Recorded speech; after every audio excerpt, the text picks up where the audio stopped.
All right, we should be live here. I'm going to go ahead and just check on my feed over here and make sure that this is live on Facebook for me. Let me And then, take it. Marco, if you check on your end, for anybody who's joining us, thank you for joining this Facebook Live. So, Mark here owns Inbound Revenue, which is a white label Yep, there company we to are. help Wow. marketing agencies um, grow through their fulfillment.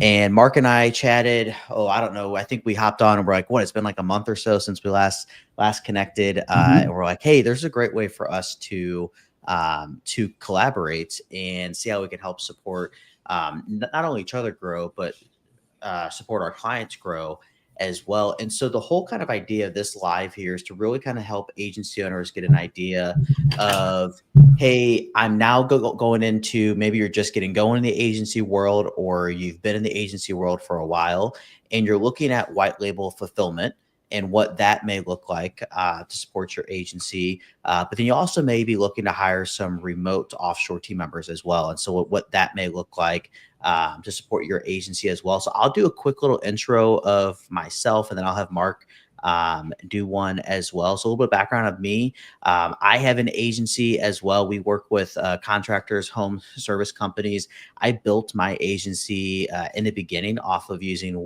white label companies, and then have a offshore team that's been helping with fulfillment and everything like that. And then through that, I fell in love with hiring offshore talent and realized that there's a whole market of agencies who have no clue how to hire offshore talent, have a bunch of problems with hiring offshore talent. Obviously, remote work is here in the U.S. is huge, but then you add in the complexity of different time zones and cultural differences and all that stuff. It just adds a whole nother level of complexity there. And so that's kind of how I got going with Talent Fuse. We just launched April 1st of this year.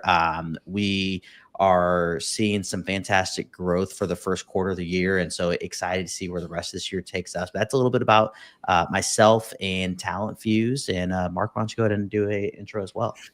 And I'm going to double down a little bit on what you've talked about because obviously we've hired internationally, as most agencies have, and it is a challenge. You have to get really good at it.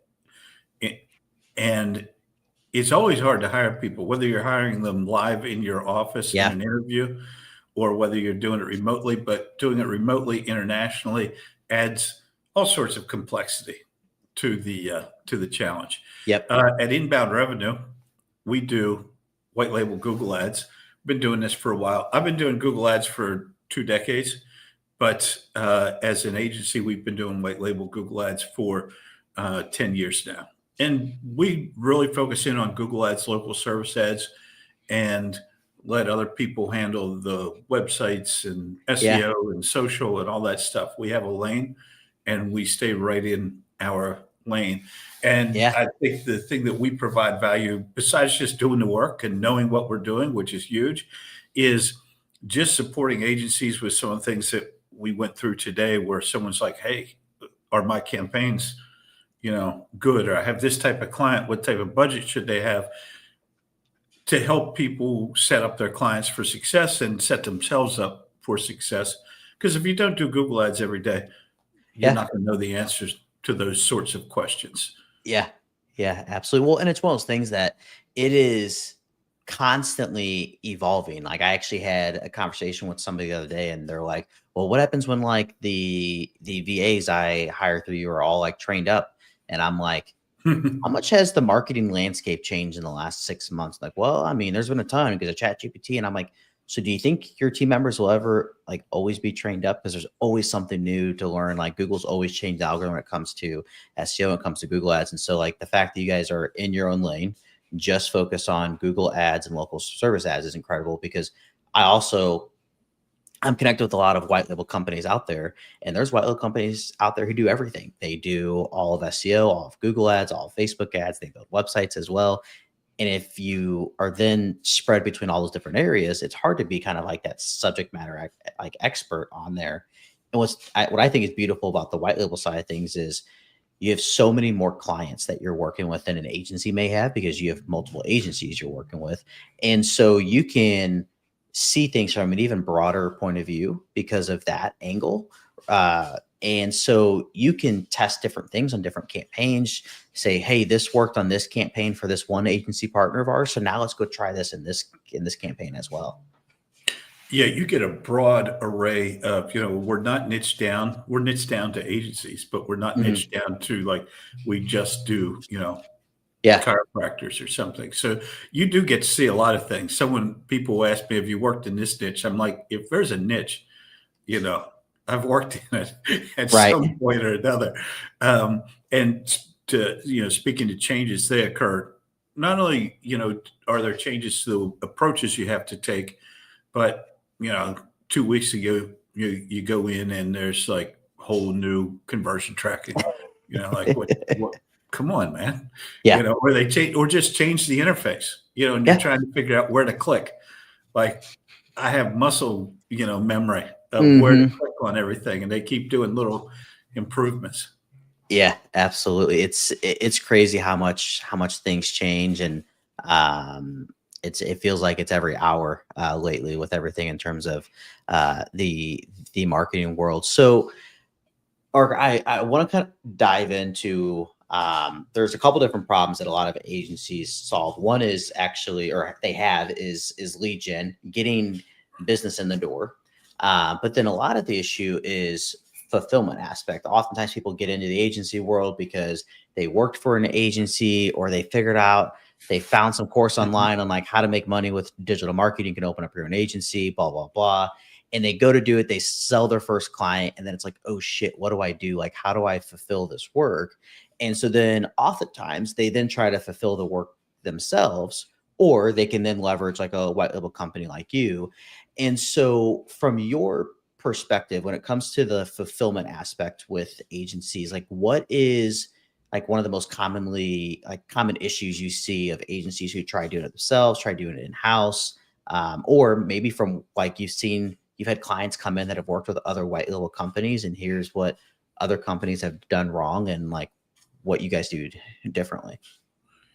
I think there's a few things we run into. One is just poorly structured, poorly built campaigns, bad conversion tracking, everything else, you name it. Yeah. Like if you get everything right and you structure the campaign right and you build it out correctly and you optimize it right, it's still hard to get leads.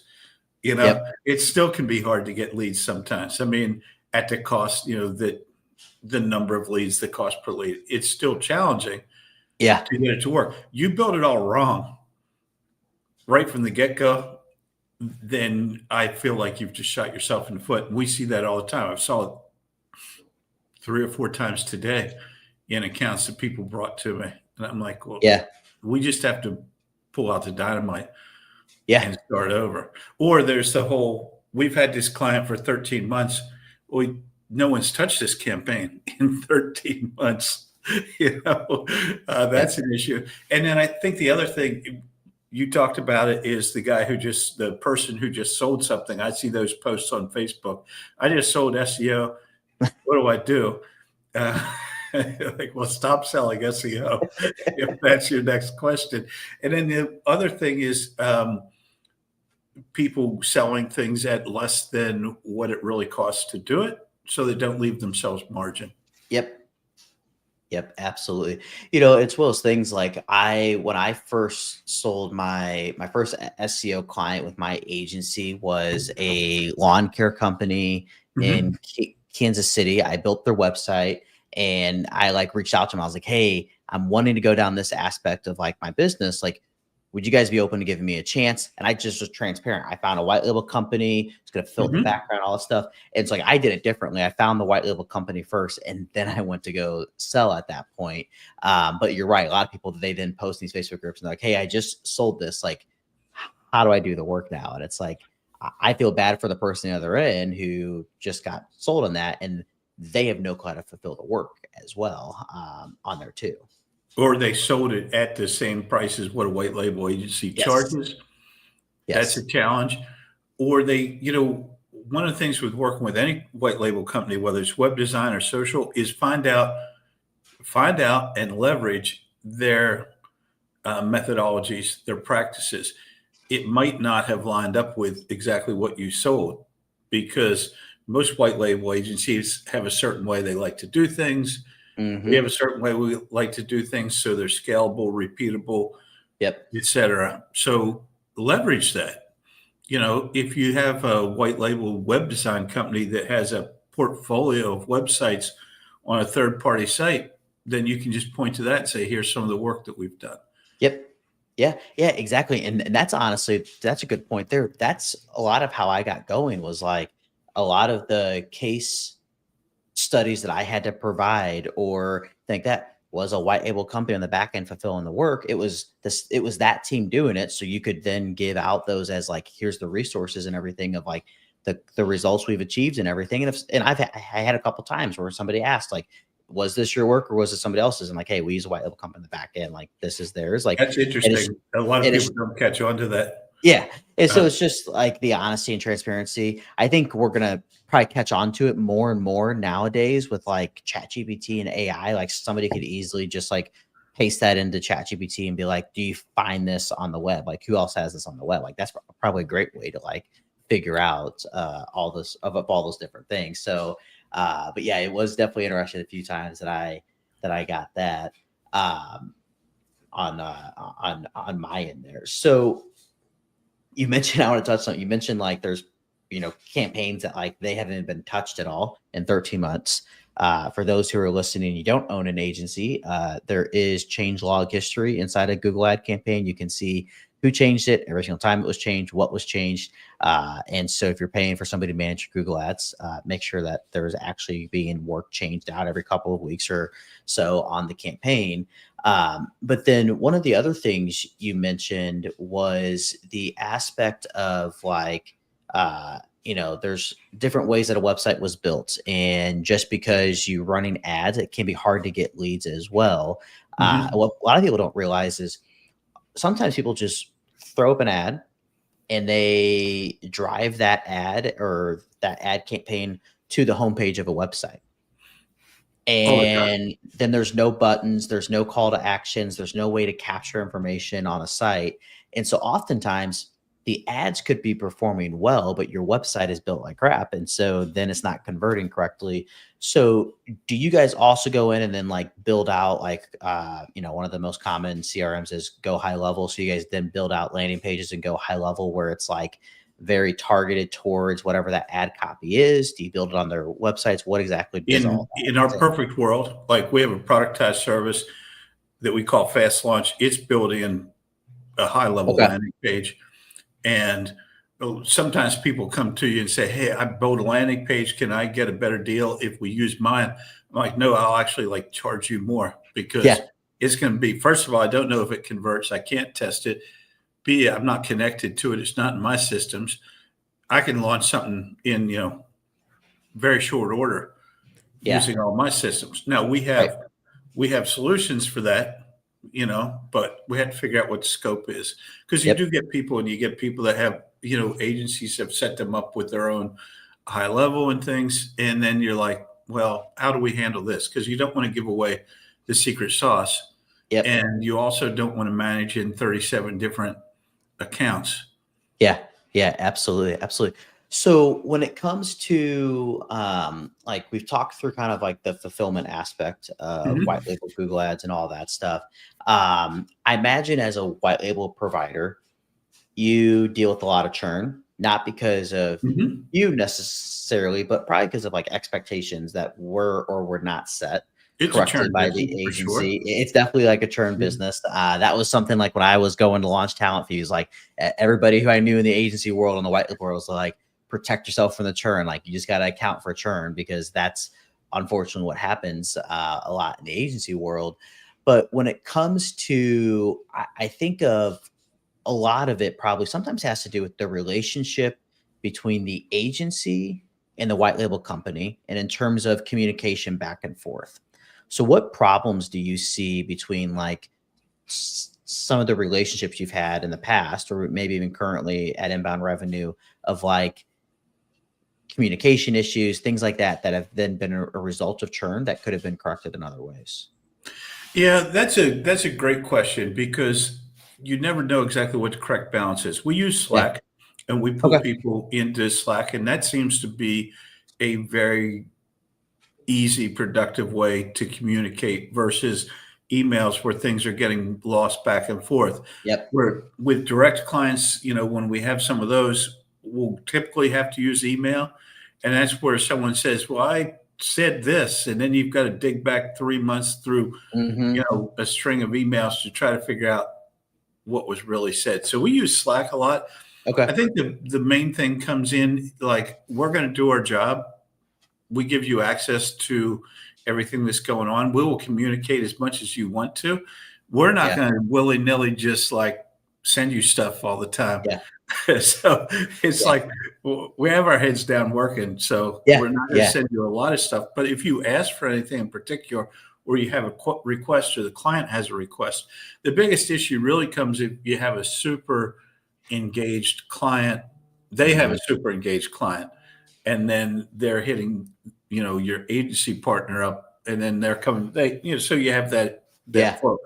We don't run into too many issues with that. You run a lot more into that if you're working with direct clients and do with agencies, because agencies typically are informed, not always, but are Yeah. typically more marketing savvy Right. than the Right. average, what I call direct client.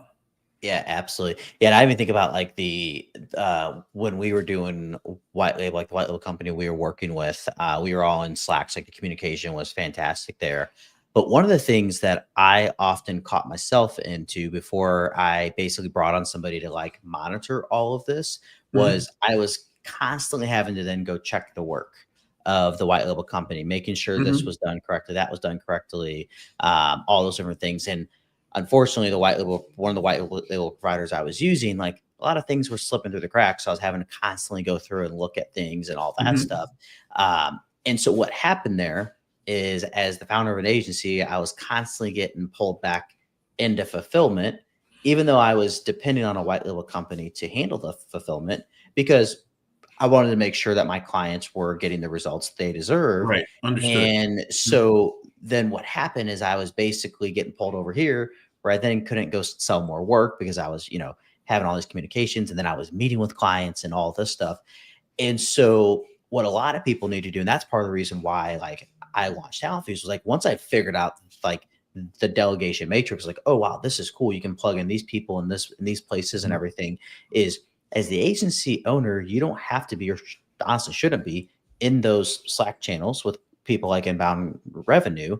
You should have your operations manager or have like Mhm. a QA analyst, somebody who's internal to your team going through and you build out an SOP that they go through and you give them benchmarks of like, hey, we should be able to see cost per click between X and X. We should be able to see that this ad, there was change history, those copy changed out every so often on these ad campaigns. So that way then they go and file this SOP, look through all of your accounts. If it's not meeting the criteria of your QA checklist, then they reach out to your white label partner to then verify, like, hey, Mark, we noticed that, the ad campaign hasn't been updated in 3 weeks, which I doubt happens with you guys, but like that type of thing. And then that gets you as an agency owner out of fulfillment in that way. And then oftentimes people also then are trying to be client facing, meeting with clients and everything like that. I have like a few select clients that I still meet with my Mhm. agency to this day. But most of the time I'm not. And so there's like a client success manager that needs Right. to be there that is then the one that's communicating with the clients. Even if you don't have a client success manager, you should have some sort of like executive admin, client success coordinator, somebody who's either on those calls with you or they are then getting a transcript of the call from your note taker, whatever app you may be using for Right. that. And then basically looking at like your action items and to dos and on your behalf, reaching out to your white label company and saying, hey, Brad just had a call or I just had a call with roofing company XYZ. They're looking to have this campaign change made, this adjustment made. Is that something we can do? Or they had questions of why their cost per click was X. Do you happen to have any insight on that I can get back to them? The white label company provides that feedback as to why this was. Mhm. And then who provides that feedback to their client, not you as the agency owner, your client success coordinator or your EA, whoever then was the one who's coordinating all of that. And that's how agency owners can a lot of times get out of the the fulfillment aspect. Because I feel like white label, they're like 80%, 85% out of fulfillment, 15, Mhm. 20% they are still in it at the I same think time as you well. have to own that some piece of it. Um, Hmm. Feedback is something that we don't get. We can see the leads typically, Yeah. not always, because sometimes you get in a situation where they're like, we want to use our own landing page. We just create a custom solution for those.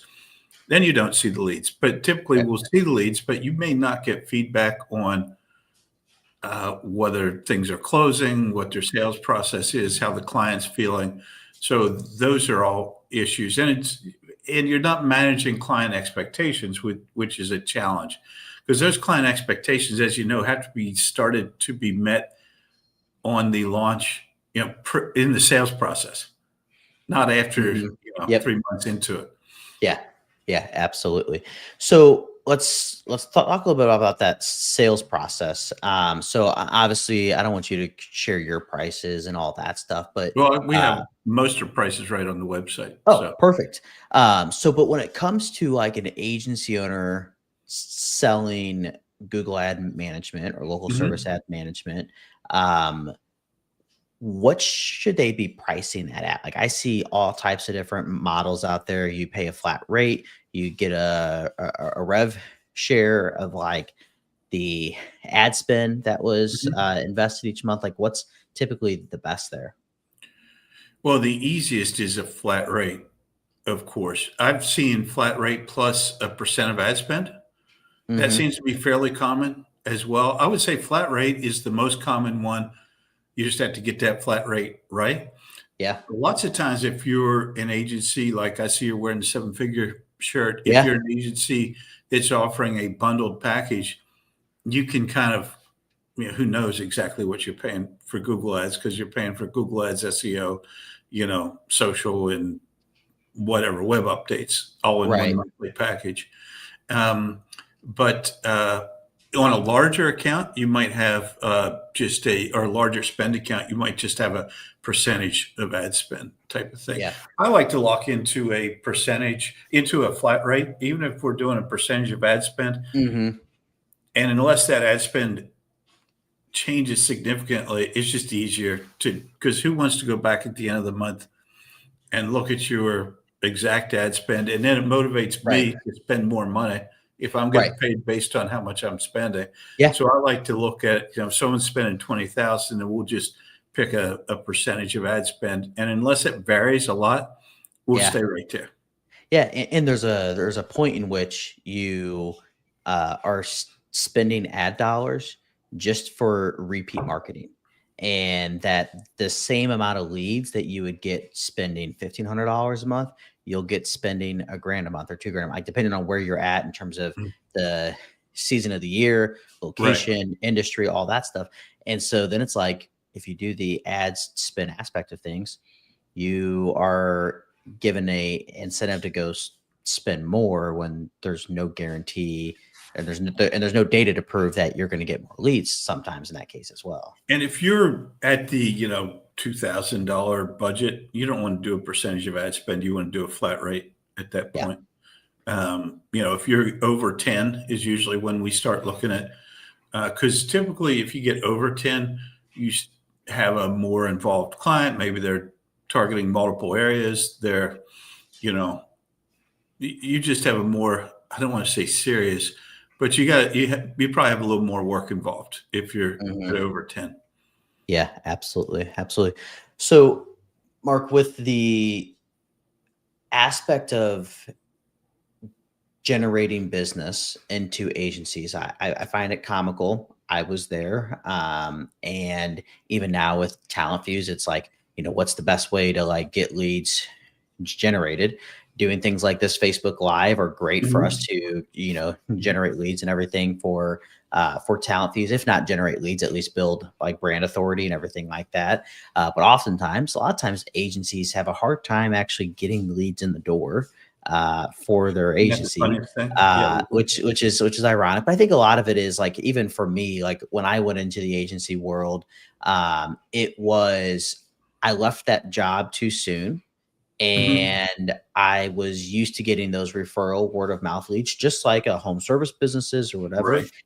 So then you have a hard time investing in like Facebook ads, Google ads, like that type of thing, which you think they cost a lot for a roofing company or home service company. Wait till you own a marketing agency. The cost of Exactly. acquisition on there is huge. We launched Facebook ads for talent views, and it took us like $672 before we closed our first client off of that. And like he was our first lead that came through. We'd only spent like $180 when he first came through, but it took that long to nurture it because the agency owners are tire kickers. And so it's crazy to think of like all the different marketing channels and ways you can generate leads, but like what's in your opinion like the most common issue you see with agencies trying to generate traffic into their marketing agency? Well, I think the one thing that people underestimate, and I'll make a pitch for agency finder.biz while we're Yeah, talking. absolutely. Thank you for the segue. Yeah. Agencyfinder.biz is a directory where you can list your agency, and that's one other way to get found. Plus, you get a followed back link, and we're driving a bunch of traffic there. I think the thing is you have to do a little bit of everything, but I would take advantage of every quote unquote free channel that you Hmm. can. Be active on social media, whichever one works best for you.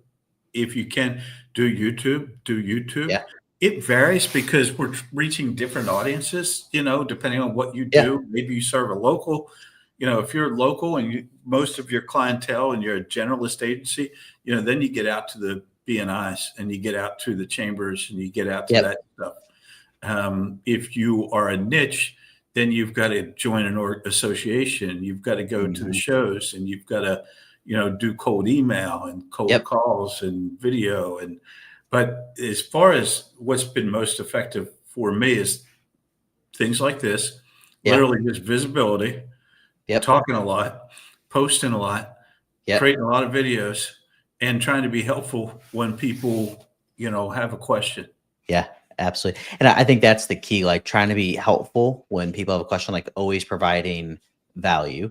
I see oftentimes like people go to these networking events, the chambers, the BNI, even like in Facebook groups or some of these online things I'm in, like they join these groups and immediately go to pitch and sell their services. And it's like, why the hell would I buy from you when I just met you? And there's how many other people in this room that I would buy from that have been coming to this meeting, this chamber meeting for, a year, 2, 3 years, that kind of thing.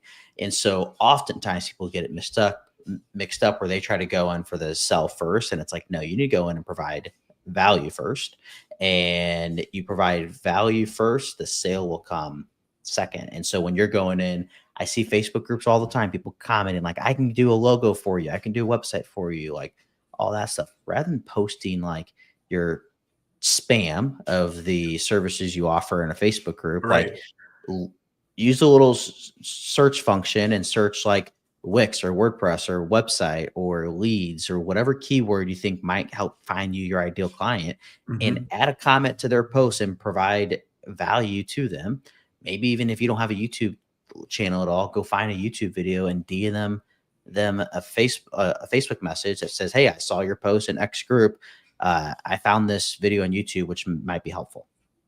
If One of the things that I they, like to yeah, do with the agencies I work with is I'll hop on a sales call without without all the branding yeah, everywhere, and yep, I'll just be their PPC person because the agency oftentimes doesn't really know how to pitch that. The client needs that comfort. We close a lot of deals.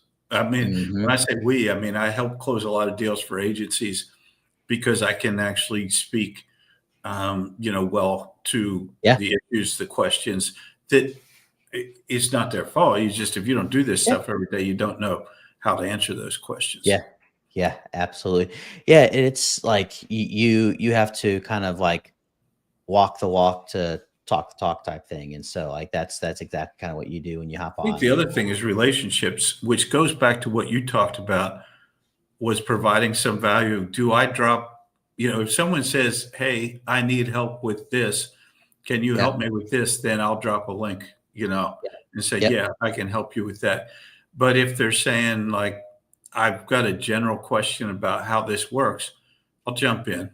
Yeah. And then if someone jumps in and just pitches total crap and it's something I know about, then I'll troll that person that Yeah. pitched the total crap. Yeah. Yeah. Absolutely. All Absolutely. the DM me, I've worked in this for 20 years. DM me, like, Right. no one. He asked a question. She Yeah. asked a question. Yeah, Yeah. Absolutely. Yeah. And even like, you're probably not in luck DMing them either because everybody else is DMing them as well. Like I've done the DMs, but like I go through like when I was doing like a lot more lead gen for the agency. Like I was sending like a video audit of like me going through and talking through the site, and like I would get responses because everybody else was just like hire me, hire me, hire me, and I'm like, right. hey, here's some like free value of your site and what you're looking for. If you want to talk, great. If not, no big deal. And so that made it more attractive. One of the things I think a lot of agency owners miss, and I'm going to plug Talent Fuse here, is I got introduced to this concept in December of 23 of like building a personal brand. And it's like I launched my personal brand January of last year and launched a podcast, growing my Facebook channel, growing a YouTube channel, all that stuff, like everything revolving around Brad. And what has happened is like that personal brand is like 80% Brad life. I have a kid. He's been in the hospital, talking about all those things, like talking about my wife, talking about, just life in general. And then Hmm. 20% about the services we offer and things like this Facebook Live and everything like that. And then what happens is when I then reach out to somebody and say, hey, you want to have a conversation? They feel like they know me because they've been watching my content. But oftentimes people reach out to me and they show up to the sales call and they don't even want to like pricing. They don't care outcomes. They don't really care. They just wanted to say hi and what's the deal? Like, where do I sign the paperwork? And so like that's what a lot of people miss with like the personal brand aspect. And then you kind of building like your own, I'm gonna call it digital equity in a way. So for me, we are already doing with Talent Fuse what took me all of last year to do with my agency in terms of monthly recurring revenue. We are Wow. already like in 4 months, we're doing like I think 50-60% of what we're doing at the agency. Cause like my personal brand was there. So I launched something new. I already have all these followers. I'm already connected with agency owners because I have an agency, blah, blah, blah, blah, blah. And so the personal brand, I was able to turn another company on and be able to generate some lead flow. Then that lead flow died down. It was like, okay, what do we do? Okay, let's hire an appointment setter. Let's do this. Let's start generating all this traffic in other areas. But I think a personal brand is where a lot of people miss in trying to build their agency is like you could join a Facebook group for roofing companies, add a bunch of roofing company owners as friends on Facebook. Don't Hmm. cold DM them. Don't try to sell them, pitch them on something, and just post at least once a day. And 5 days out of the week, have it, 4 or 5 days related more personal, 2 or 3 days related more business wise on there, posting client results, posting about, the life of running an agency, being an entrepreneur. You're going to get leads coming in, especially if then your content is niche down and talking just to like roofing company owners. What I've found, especially from YouTube, but from being on social as well, if someone has read you, watched you, they are much more likely to engage and buy from you because you've Hmm. already created that rapport with Yeah. the person. I've always told people no one cares about your business Facebook page. Yeah. I don't post anything on my Facebook business page. I Right. don't even go to I don't even know what it looks like, Yep. because people want to engage with a person. They don't Yep. want to engage with, and people who think they can create a brand, blah, blah, blah. I mean, yeah, if you got a gazillion dollars, you can create a brand, but no one's really Yeah. going to care about, you know, the name of your Yeah. agency. It's personal. And it's also just doing, I've really leaned back into this recently, into more person to person contact, just calling old clients, having conversations, trying to have conversations online, making sure I'm referring people because we get so caught up in the marketing world in I'm going to create this landing page and I'm going to drive people to the bottom of this thing and I'm going to get them to sign up and then I'm going to email drip them and then I'm going to offer them the $47 version and then I'm going to upsell. Mm, Like, shut up. yep. Just talk to somebody. Yep, absolutely. Well, and the relationships are huge. Like we just signed on a client. He actually just onboarded today, and like I'm looking back at my message with him, and he was like, "Hey, I'm looking to outsource some of our agency work. We're looking at offshore, nearshore, freelance, white label, the whole nine yards. Um, blah blah blah. Tell me more about Talent Fuse." So chatting, he and I hop on a call last week, and literally his words on the call were something along the lines of like, I've been watching your journey since you launched the company. I know you guys are relatively new, but I feel like I know you and I trust you because I've been watching your content. So I'm ready and willing to take that chance. And so then it's like, okay, because of the content and the personal brand and nurture and everything, like 4 months old, there's a lot of risk in, working with us because we're a brand new company. But he's like, I don't care. I'm willing to take that risk because I've seen who Brad is through his content and all that stuff. So, Well, and you've been authentic with them. That's a huge thing.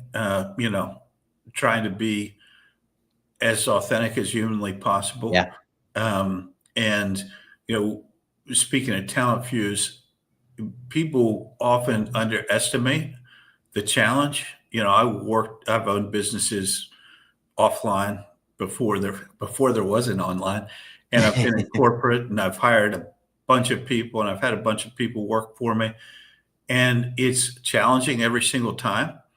And especially when you are a stressed business owner, marketing agent, you've got people, clients on you, and you're trying to hire someone with the intent that this is going to save me time.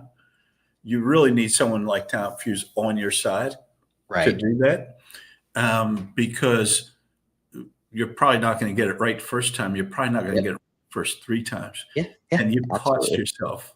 There's a cost to every one of those poor Hmm. hires. Not that the person's poor, but the fit is poor. Yeah. Absolutely. And we can also get it wrong too. And that's part of the reason why we offer a replacement guarantee is because like it may happen where we get it wrong. It may happen where somebody eventually outgrows that role and you need somebody to replace them. And so, but the beauty behind that is like I can have I can have somebody replaced on your team within about 21 days, and Yeah, that's being generous for most roles. And so then it's like, how quickly could you interview how many candidates, funnel them down to, only X amount of candidates, and then have them do a personality test and then, all these different things to then only interview three and then choose whoever you're going to go with. And oftentimes you learn from those hires too. Like each time you hire somebody, I've had, to be honest, I'm on my fourth over the last 2 years, on my fourth appointments setter. right. First one that's actually working. And he's about the same as the rest of them, but I finally We all figured want out. to hire that person away from you. Yeah, yeah, absolutely. Sorry So about that. no, you're good. So Mark, as we wrap up here, I just want to say thank you for your time on hopping on this Facebook Live and going through everything you guys do with inbound revenue. If you are an agency owner listening to this Facebook Live and you're ready to offload kind of your back end work, build out your own like lean remote team, whether that's a social media manager, content creator, appointment setter, executive admin, client success manager. Talent Fuse is the option for you and the solution for you. So you can check us out at talentfuse.io and mention to me that you found us on this Facebook Live. And then if you're an agency owner, you're looking to outsource some of your fulfillment or all of your fulfillment to a white label provider, you can go to inboundrevenue.com and let Mark and his team know that you heard from them on this Facebook Live. And then, Mark, what was you said it was, I know I joined it, your director, Agencyfinder.biz. And agencyfinder.biz. one of the beautiful things about that is it lets me talk about other agencies instead of Yeah. just myself Yeah. online all the time because that gets old. Even I get tired of hearing from myself sometimes. So it's nice Right. to talk about other agencies and what they're doing. Absolutely. Absolutely. Well, Mark, thanks again for hopping on, and we'll go ahead and close this out. Thanks again. Okay, beautiful. Thanks, man.